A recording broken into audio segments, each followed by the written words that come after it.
And now, a tale well calculated to keep you in suspense. We live in an age of wonders. What was yesterday's impossibility is today's miracle and tomorrow's fact. So, perhaps our story today isn't just a story. We only say perhaps. But it might be worth asking yourself, is it just a story? In a moment, Act One of Heads You Lose, starring William Redfield as Steve Kimberly, and written especially for Suspense by Robert Arthur.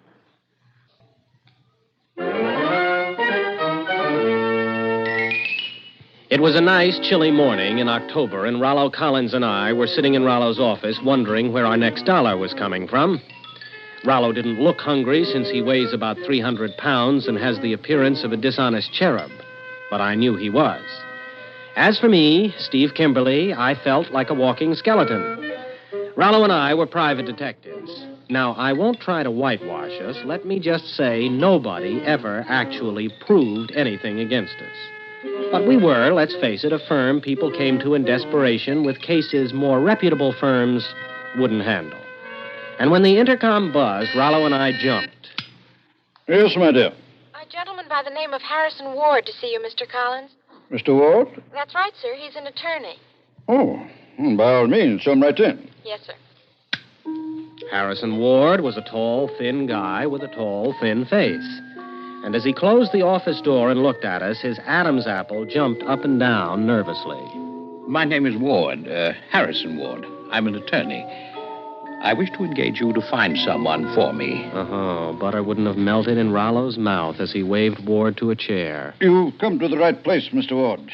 We find people. That's our business. Well, this is an unusual case. I want you to find... Well, his name is Joshua Franklin. Joshua Franklin? Surely you're not serious. Joshua Franklin's disappearance is one of the great mysteries of the century. Isn't he the Wall Street financier who walked out of his office one day with $100,000 in cash? That's the man. Ah, and was never seen again? Precisely. Not the slightest clue to his fate has ever been discovered. I told you it was an unusual case. But, my dear Mr. Ward, according to my recollection, even when he vanished, Joshua Franklin was a dying man. Yes, that's true. His body was riddled with disease. Doctors gave him 6 months at the outside. It was such a pity. That brilliant financial mind, as keen as ever. The body that no miracle of science could keep going. In that case, Mr. Ward, no matter where he went, Joshua Franklin must have died at least 6 years ago. Oh, yes. Dozen specialists assure me he cannot possibly still be alive. And yet you wish us to find him?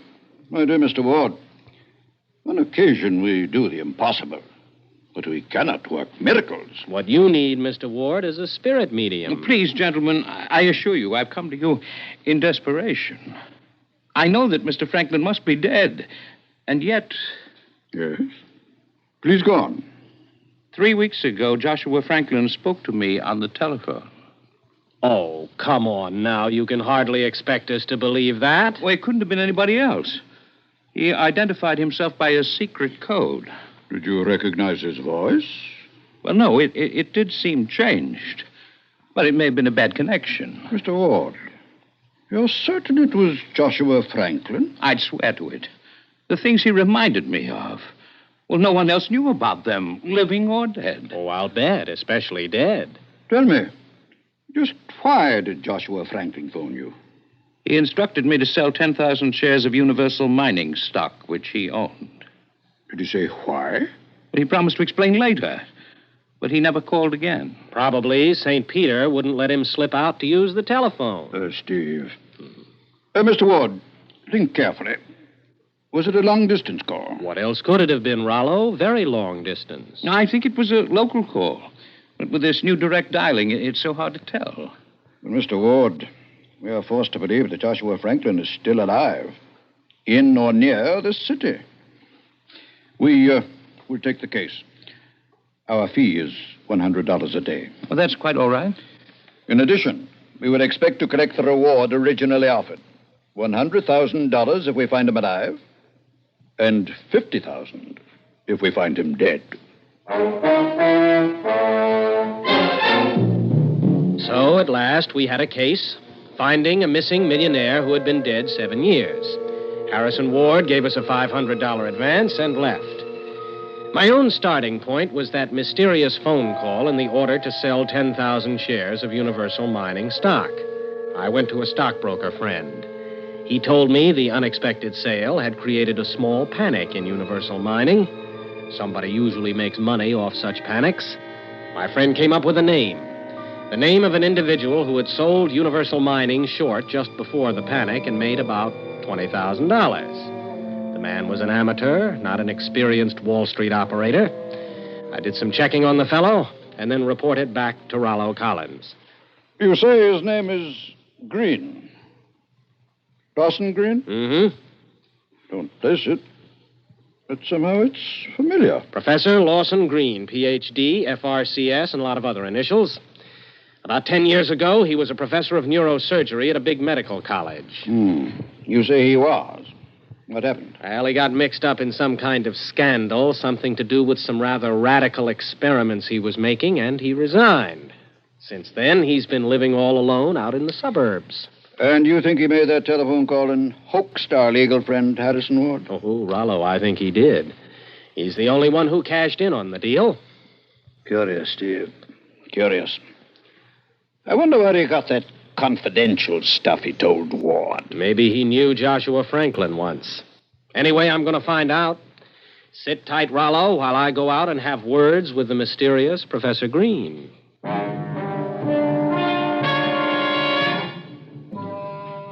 Professor Green's place turned out to be a big stone house set back in a grove of trees and surrounded by a heavy wire fence. Obviously, he liked solitude. I drove into the local village and asked some questions. It turned out the professor had bought the place 7 years before and put in a lot of curious machinery. With him, he'd had a white-haired man he called his brother. Only the brother had never been seen again. Yeah. And just 7 years earlier, Joshua Franklin had disappeared, too. A connection? Oh, I'd have bet my life on it. So, I telephoned Professor Green. Hello. What do you want? Is this Professor Green? Yes. Who are you? Why are you calling me? My name is Steve Kimberly. I'd like to talk to you about an old friend of yours, Joshua Franklin. About who? Whom is the correct usage, Professor? I don't know what you're talking about. Goodbye. Not so fast, Professor. I'm just a fellow who's interested in Joshua Franklin. I'm working alone, but if you insist, I can call in the cops. Police? Only I hate crowds. Don't you? Very well. Come out to my house. I'll see you. You see, sometimes the easy way is the best way. I drove back. The gate was open. I drove up to the front door.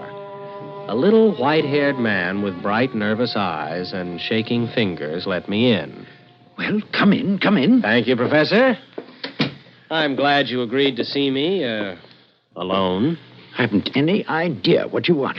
I agreed to see you just to stop this insufferable nuisance. Well, I'd hardly call one phone call insufferable. However, I'll get down to business. Where is Joshua Franklin? What became of him? I don't know. I never heard of Joshua Franklin. Now, young man, goodbye. No, you're not getting rid of me that easily, Professor, so let's start over. Where is Joshua Franklin? What do you want? Why have you come here? I won't let you ruin my experiment. It's my whole life. And now you're trying to destroy what I've done. Take away everything that I've accomplished after I've given up my career. Everything to... Oh, Professor, easy. You're going to blow your top here. Now, believe me, I'm not here to destroy anything. I'm here as a friend. I want to help you. What brought you here, anyway? That little transaction in Universal Mining stock. So that's it. Mm-hmm. I was afraid. But he told me to do it. He? You mean Joshua Franklin? Yes. I mean Joshua Franklin. Ah. You've got him here in this house? You've kept him a prisoner all these years? No. I only saved his life. I'm the one who's been the prisoner. You saved his life? In spite of what the doctor said? Well, man, why all the secrecy? You could have been famous. You'll see. Yes, I'll take you to Joshua Franklin himself. And then you'll understand. The little professor led me down a long corridor to a heavy metal door, and as we went, my brain was clicking like an adding machine. I was busy trying to figure out my next step when Green led me down a flight of stairs into a pitch-black room. There was some kind of pump going. Here we are. Joshua Franklin is in this room. Well, turn on the light. No, not yet. I'll speak to him first. Now, don't be surprised if his voice is odd. Mr. Franklin, I'm here. How are you this morning? I'm tired. Tired beyond human endurance. I know. But I'm working on the problem. Soon you'll be a new man again. Don't bother to lie to me. I know the truth. You must be patient. It takes time and money. You'll never succeed, never. I was a fool ever to think you could. I should have died as nature intended. Finish me now and let me have peace. Please, you must be patient. I'll return later. Now rest. Now you can no longer hear us. I shall turn on the light. Hey, this is a laboratory. Nothing in here but apparatus. Where's Franklin? He's in here. He was speaking to us through this loudspeaker. Well, okay, then where is he? Over there, in the far corner. Oh, now quit kidding. All I see is that pump, a lot of glass tubing with some red liquid bubbling through it, and on top a black glass ball about 18 inches in diameter. To save Joshua Franklin, desperate measures were necessary. What do you mean? He's inside that glass ball. What? The pump keeps him alive. Inside that glass ball? Well, you couldn't get a man in that thing. You could just about get his... Oh, no. Exactly, Mr. Kimberly. His head.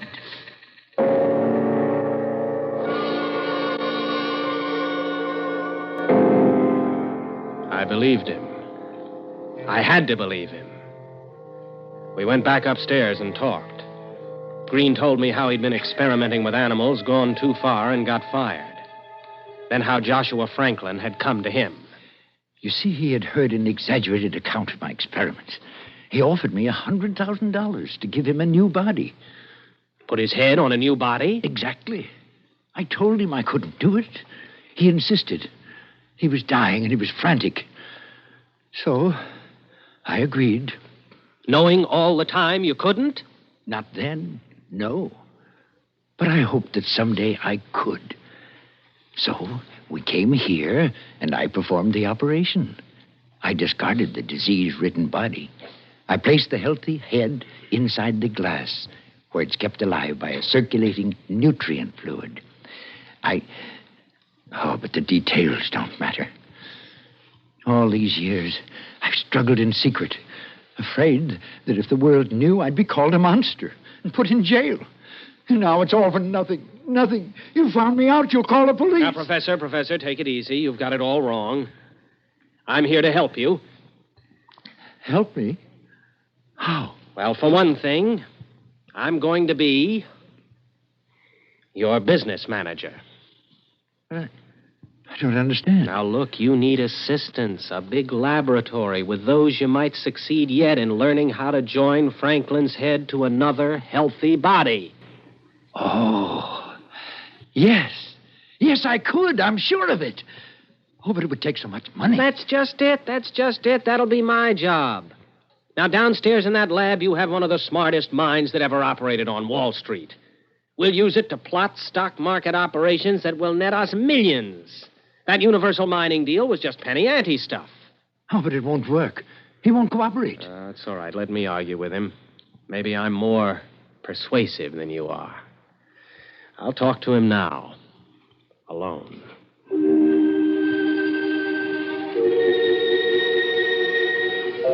The professor finally agreed. He took me back down into his lab, switched on the apparatus, and left me alone. Mr. Franklin? Mr. Franklin? Can you hear me? Who's there? My name is Kimberly. Professor Green has called me in to help him with your case. It's too late. I have no hope. If you knew how tired I am, how terribly tired. Now, look, it's only a matter of money. With your help, we can get the money. I'm not interested. I refuse to help you. I tried to avoid my destiny, and I've been punished for it. But I've suffered enough. In the name of heaven, shut off the pump and let me go. Now, Mr. Franklin, I Listen. don't want to do... Are you interested in money? Well, sure I am. Isn't everybody? If you want money, I'll pay you $200,000. Does that interest you? It interests me a whole lot. What do I have to do for it? Just one thing. Shut off the pump. Shut off the pump? Let me find peace at last.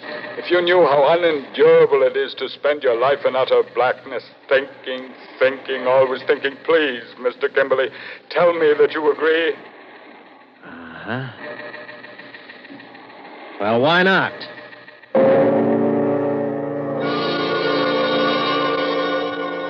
Now, maybe you've guessed I hadn't any intention of going through with the deal. But I let him talk, and this is how he explained it to me. His lawyer, Ward, had the key to a safe deposit box, but didn't know what was in it.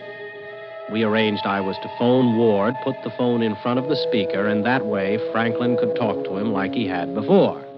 So I did it. I set everything up for Joshua Franklin's living head in its glass ball to talk to Harrison Ward.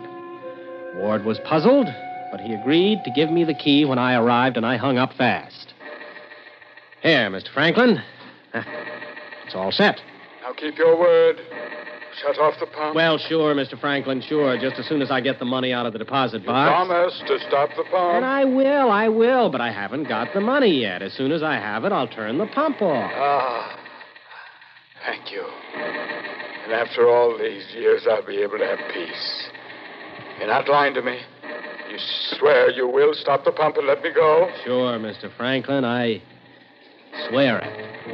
But of course, I had my fingers crossed when I said it. Shut off that pump and do myself out of $1 million? Not Mrs. Kimberly's little boy, Steve. Only something happened I hadn't figured on. The door burst open and Professor Green rushed in. I've been listening, but I won't let you do it. I won't. No, Professor, listen to me. You're making a mistake. You can't stop the pump. You can't let Franklin die. Professor, This listen. is my whole life's work. I'll stop you. I'll kill you. He shot at me, and the shot went wild. I ducked and yelled at him. Professor, let me tell you something. I'll kill you, do you hear? I'll kill you. Second shot went over my head and hit the glass ball which held all that remained alive of Joshua Franklin. I looked up, and for just a second, I saw the glass ball split open and fall towards me. Then the professor fired again. This time, both bullets hit me somewhere in the chest or stomach, and that was the last thing I knew as I dived into a pool of darkness 1,000,000 miles deep.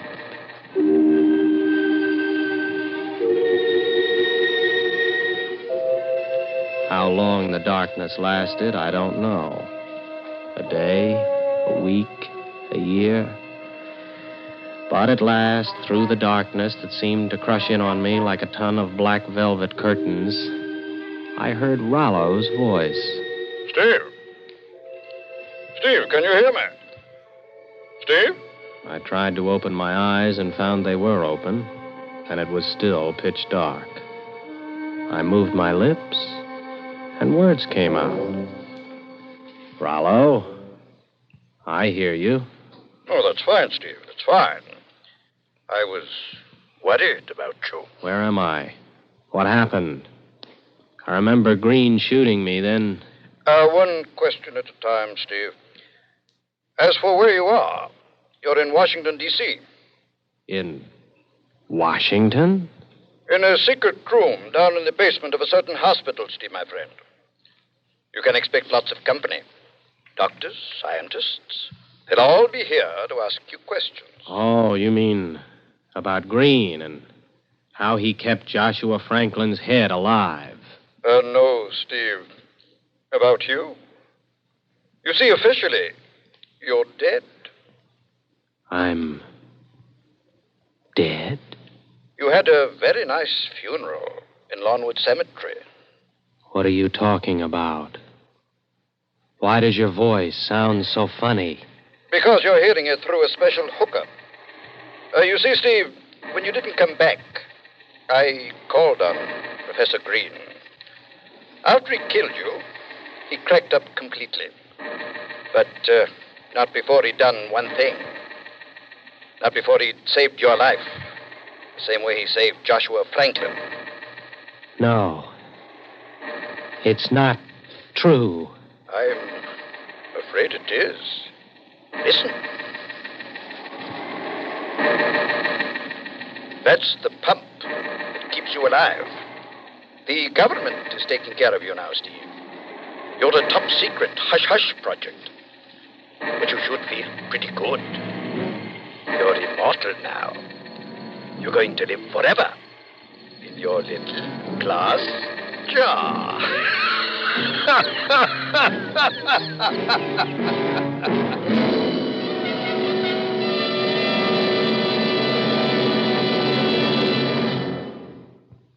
Suspense. You've been listening to Heads You Lose, starring William Redfield as Steve Kimberly, and written especially for Suspense by Robert Arthur.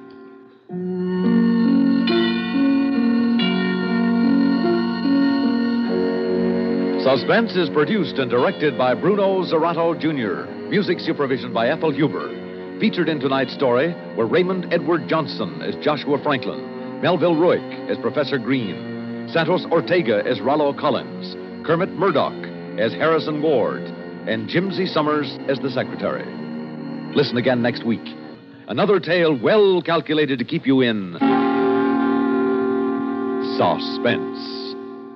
The CBS Radio Network.